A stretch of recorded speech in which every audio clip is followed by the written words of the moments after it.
Chris with Geometry, and this is video 4 in the sliding spot system. Today we're going to learn how to kick a ball that is on the end rail somewhere, fast speed, and the unique adjustment that is required. In principle 1, we learned to kick cross corner on an 8-foot table. We put our tip at diamond 2 and just pivot over. And that would give us the point of aim. This is the point of aim where the butt is. We'd look on the rail here.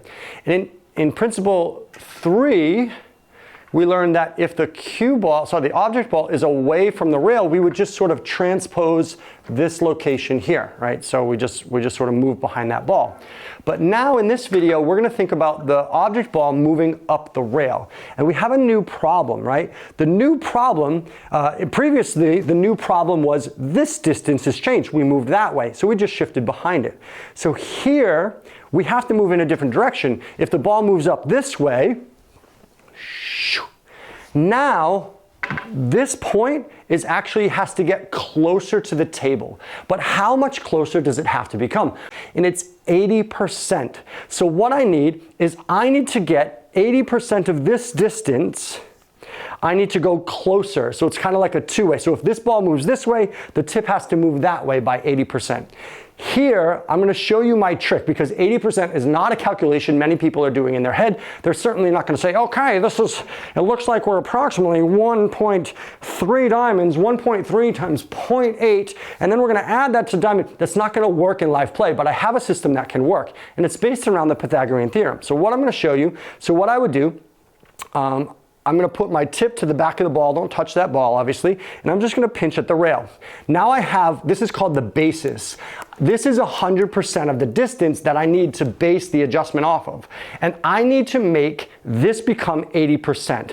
You could eyeball chopping this up, but what I'm going to do is I'm going to put this flush against diamond 3 and I'm going to make a right triangle aiming at diamond 4. And what I end up with is a 3, 4, 5 right triangle. You don't have to really understand this, but what I can tell you is if I pivot and put my tip on the table, there's a mini right triangle happening right here. This is the 5, 4, 3.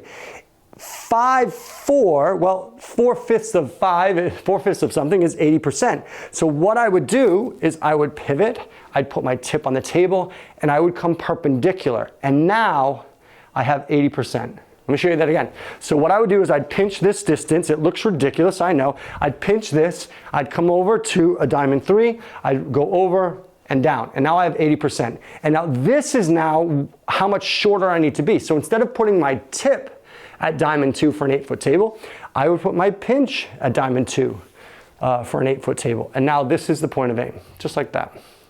0.9.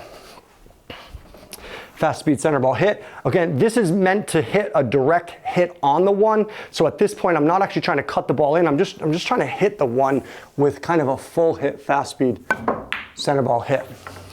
And let me just demonstrate that again for you. So let's say the ball is here and I don't know, I'm out here and I want to make this hit. The problem is, compared to my base location, right, cross corner, the ball has shifted this distance. So this distance is the basis for an adjustment. In this pattern, I'd put my tip there, and now I have the basis of adjustment. I need 80% of this. I need to make this the 5 side of a 3, 4, 5 right triangle. I'm pivoting over. So again, I'm not pivoting on top of the diamond. I'm actually on the rail. There's a reason for that I don't really want to explain, but I'm putting this down to make a 3, 4, 5 right triangle. I'm pivoting over. This is how much I need to adjust from my benchmark location of an 8-foot table diamond 2. And now now the butt of the cue is the vanishing point. That's the whole point of this system. The spot slides. Looks like around, was that 0.75? This is to make a full ball hit on the one ball. And let's just move it a little bit. Let's move it, I don't know, anywhere. I'll put it there. And we'll go a little further away there. I need to make a hit on the one ball. I need to pinch the distance. I'm pinching the distance to the back of the ball because the back of the ball used to be against the nose and now it is here. So this is the distance that has changed. I'm going to do a 3, 4, 5 right triangle and this gets put on diamond 2. To recap, if you have a 7-foot table, you would put this on diamond 2.5. If you had an 8-foot table, you'd put it at diamond 1.25. So this translates to the benchmark location. It's the same process to a different spot. So now I'm looking at 1.2 to make a hit on the 1 ball, fast speed center ball hit.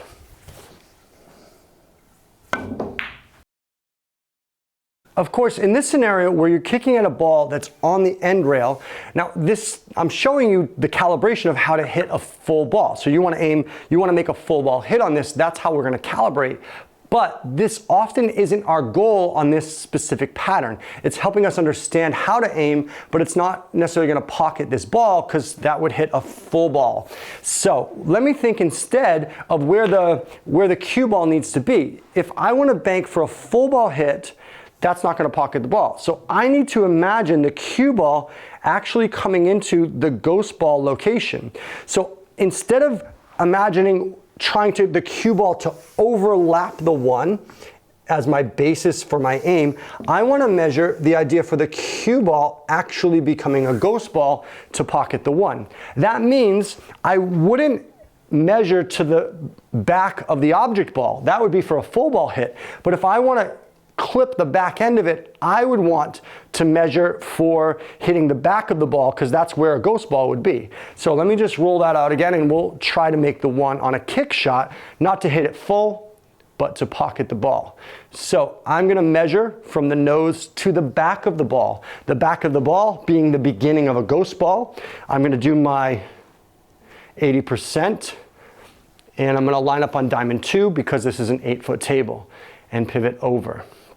So that's about 1.25. Fast speed center ball hit to try to pocket this, not just make the hit.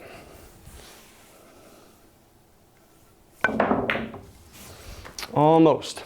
Let's try another one. I'll just put it somewhere. Let's put it a little closer. Let's try there. It doesn't matter where that is. Again, I'm going to pinch to the back of the cue ball, the object ball, because I want to aim where the ghost ball would be, the beginning of where that ghost ball would be, 80%,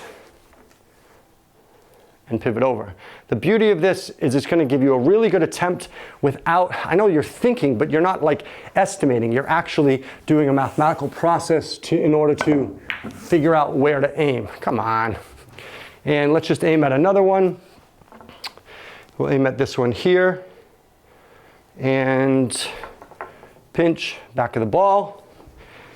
80%. It's automatic in my routine. It looks probably crazy and it takes a bit to learn, but it's something that is I don't know how to describe it. It's like a pattern you do in your head that you're not thinking, you're just walking through the steps in order to try to make the ball.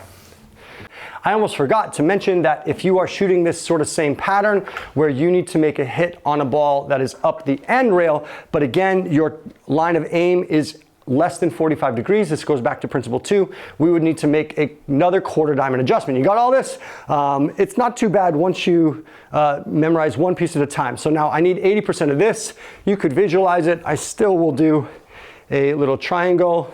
Okay, and now again, because this angle is less than 45 degrees coming into the rail, I don't want to be at diamond 2, I need to be at diamond 1.25 in order to make this hit. 2.5.